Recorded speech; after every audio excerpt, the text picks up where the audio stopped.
Eric Hammer here, registered physiotherapist.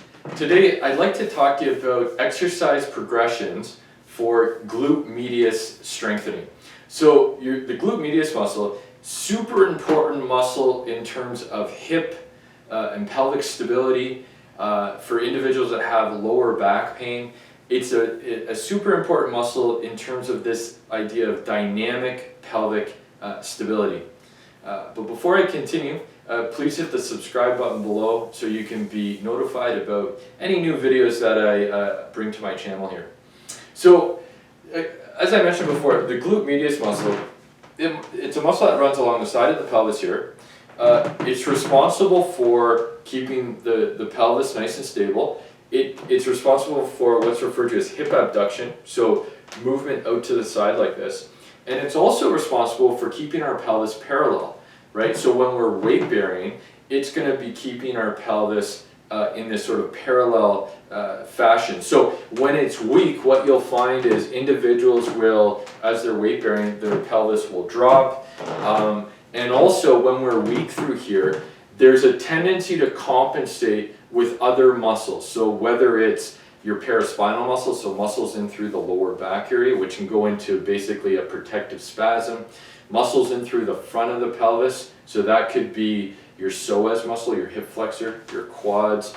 It could be your TFL, which is one of the muscles that attaches onto your IT band, and this can create all sorts of knee issues. So the point is, this muscle here is a super important muscle for all sorts of different injuries and things that people struggle with. And it's super important to move from isolating that muscle in a non-weight bearing position initially to move to more functional, right, weight bearing specific exercises to get yourself to the point where you're automatically engaging those muscles when we're doing, again, more weight bearing, more functionally specific movements. We always want to move towards function, right, and utilizing these muscles correctly so that it becomes automatic, so that the muscle memory is there and the motor program is there. So I want to just go through a couple different exercises that I do to specifically engage this muscle. So the first one I want to talk about is simply just balancing, right? So we mentioned before around this idea that this muscle keeps the pelvis parallel. So what I'll give patients here is essentially a balancing exercise. So if I'm working on my right side here, right, I'm going to try to contract my glute. So I'm contracting that glute muscle there. I'm trying to keep my pelvis parallel, right? And I'm almost thinking about pushing my foot down against the floor, and I'm thinking about a string at the back of my head that's pulling me up. So I'm really trying to engage that muscle. I'm trying to stay nice and stable here, right? I don't want to be moving all over the place. And again, the idea is I'm engaging this muscle here. Now, you might also, as you're doing your balancing here, you can think about bringing that belly button in towards your spine as though you're hollowing your stomach. This will help to engage your transverse abdominis muscle, which is one of the deep abdominal muscles and also responsible for pelvic stability. And also you can engage your pelvic floor muscle at the same time by having that sensation of holding your urine. So the idea here is we want to create an atmosphere of strong pelvic stability so that other muscles don't have to work so hard. Again, our paraspinal muscles, muscles in through the front of the hip, we want to make sure that they can relax, and the way we do that is by increasing pelvic stability. So that's exercise one. And with your balancing there's all sorts of ways that you can actually progress that. So for example, you might want to start off, I'm balancing on a flat surface, and then you can perhaps add in an uneven surface like some kind of foam, a Bosu ball. So something that's going to create more instability, right? Where I really am forced to use that glute med muscle, that pelvic floor muscle to keep myself solid and stable. You can also work on keeping your eyes closed, right? That's going to take away your visual cues, and you're just relying on your proprioception, right? You can do some reaching type activities. So the point is, we want to challenge our ability to maintain that pelvis in a neutral, stable position.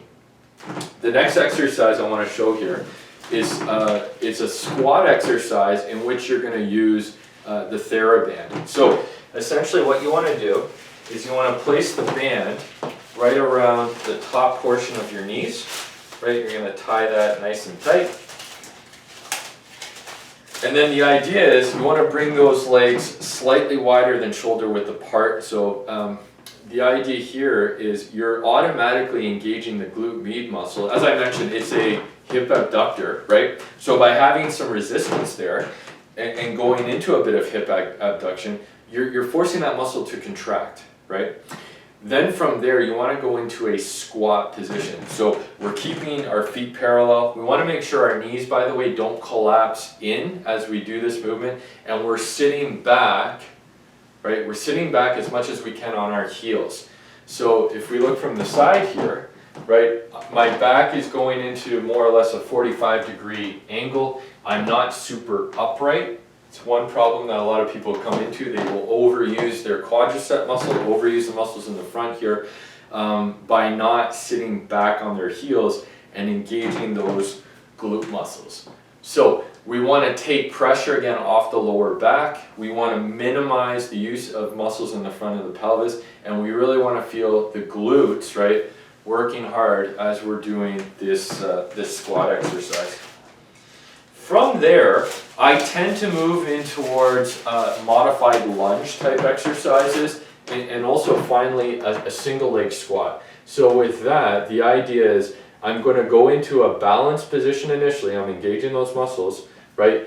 And I'm sitting back and not allowing my knee, right, to go past my toe. Again, I'm making sure my knee does not internally rotate, does not go past the toe, and I'm really engaging that glute med muscle, right? So throughout, as I'm sitting back, this is all glutes, okay? And again, with these, that's going to be a progression you'll want to do eventually. So for a lot of individuals, that is going to be a difficult exercise to do right away, especially if that glute med muscle is weak. As I mentioned, it's responsible for keeping the pelvis parallel. So difficult to do a single leg squat if there's a tendency for the pelvis to collapse in, right, as we're doing that particular exercise. So again, just a general progression that you can move towards with regards to glute med strengthening. So balancing with uneven surfaces, really challenging our ability to keep the pelvis stable. Squats with the TheraBand, sitting back, making sure that you're putting the majority of your weight on your heels and using the band to isolate glute med muscle. And then finally into a modified lunge and a single leg squat, making sure again we're sitting back, right, and we're not overusing our quads with this. We're keeping our pelvis nice and parallel. If you have any specific questions or concerns, feel free to leave a comment below, and have a great day. Thanks again for watching. Take care.